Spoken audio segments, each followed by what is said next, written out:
We're out here at Catalina State Park, just a little north, probably about 15 miles north of Tucson. We thought we'd check out this little, what they call nature trail. We've been here plenty of times, Catalina State Park, and have never done this. And we came to a fork in the road. And it's supposed to be a loop hike, so I guess it doesn't matter which way we go. So let's check it out and see how much nature we can see on the nature trail. So it looks like we picked the right way to go.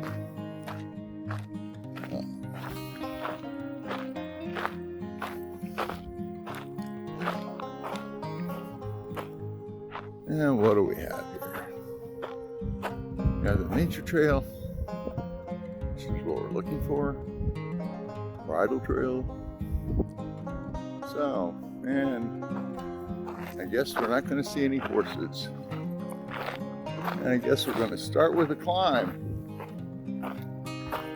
Get the heart rate up.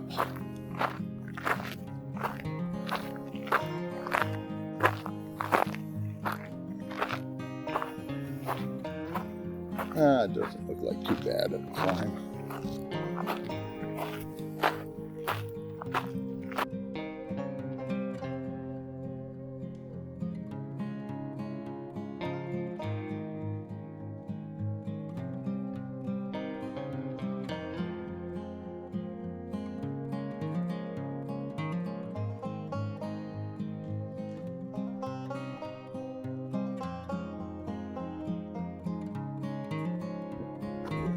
And now he's just found this plant. And it seems to actually have berries of some sort. Flower pods, maybe, but they actually look like berries. So maybe if I can check, you can see what there are. I'll put a note on the video. And look, Arizona is always so nice. Park system, get to the top of the hill. There's our bench for you.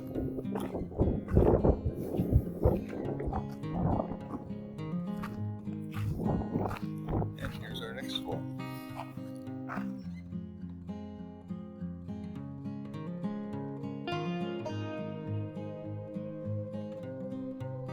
So it turns out what we have here is what we call a balloon, or a lasso hike. We just walked up the string, and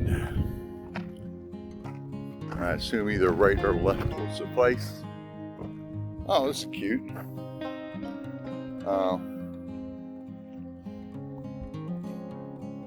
Put a little thing of concrete down here to show coyote tracks. And then say a little bit about coyotes. That's a nice touch. That seems to be once you get to the top of the hill, you start the loop part. It's going to be a flat walk. Be forewarned, we're here in April. Weather forecast 75 degrees and nice breeze going. You're going to dry. This is open, rainwater. And what is a desert? That's our next interpretive sign. Okay, we have our second set of footprints. A road runner. How appropriate. The first one was coyote, and now road runner. So you can see, it's interesting. I don't know if you'll be able to see it. Then it makes like little X's. And then it gives you a little interpretive thing. Explain to me about road runners.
Okay, last sign was venomous dwellers of the desert.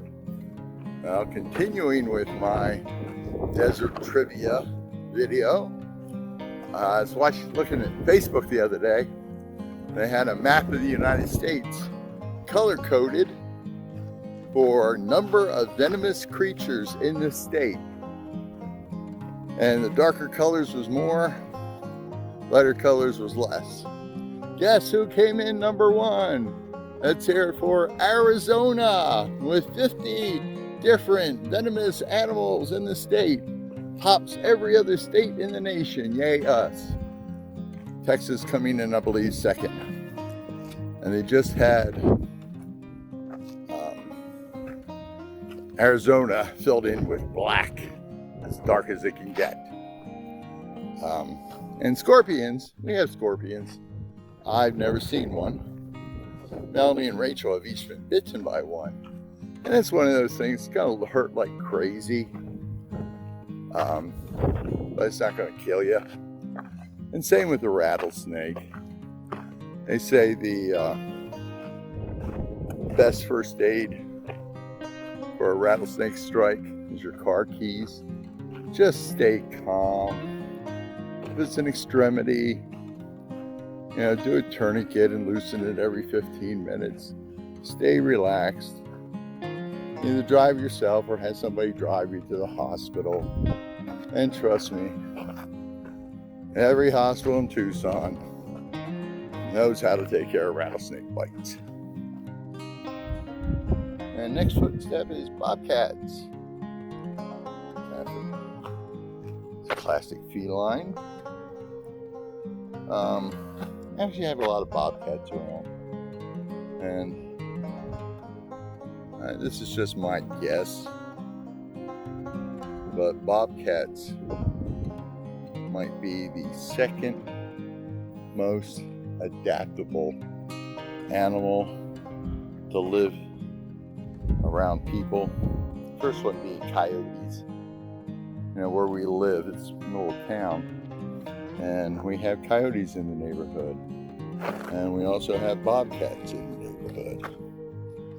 So they're both very adaptable to living around humans. Okay, next for the footprints is mule deer. Yes, we have deer in the desert.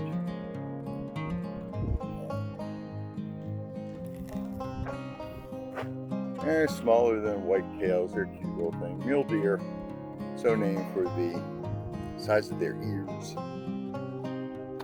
Got a phone call earlier today from the department chair at the college I work at. Somebody in the media wanted an economist to do a Q&A about the inflation numbers that came out today. The inflation numbers that came out today were really bad inflation numbers. So they called up the college, said, hey, you got any economists? And, well, they contacted the department chair, who then contacted me. So, well, we were at Catalina State Park. I could have rushed home. Wow, there went 8 ground squirrels. Hopefully you caught it on the film. Or I could have stayed here and done a hike with my wife. I am so glad I decided I've done enough. I'm sorry, I'm interrupting here. The ground squirrel's just hopping off in the distance. I'm so glad that spending time out in nature with my wife was much better than doing an interview, giving them 20 minutes of stuff, and they'd probably give me 15 seconds that they'd actually use. So, this is a nice little trail. Slight challenge getting up the hill, but then it's flat most of the way. Instead, a little incline, little decline. So many nature trails have the informative things, placards that they tell you about what you're seeing. But I really like this one that they had the footprints for the animals. So I would recommend this if you're in the area. Don't travel from out of state just to take this trail. But all the times I've been at Catalina State Park, never knew this was here until I looked at Calpopa, which is a mapping program, and that showed it. So I asked the wife if she'd like to check it out, and I'm so glad we did. Are you glad, dear? Yes, I am. she's glad too. So as usual, you know what everybody says, hit the like button, subscribe, notifications, comment, helps more people, this videos to get out, but you know what to do. So let me just finish this video by saying, hope you enjoyed it, have a pleasant day, and stay tuned for more.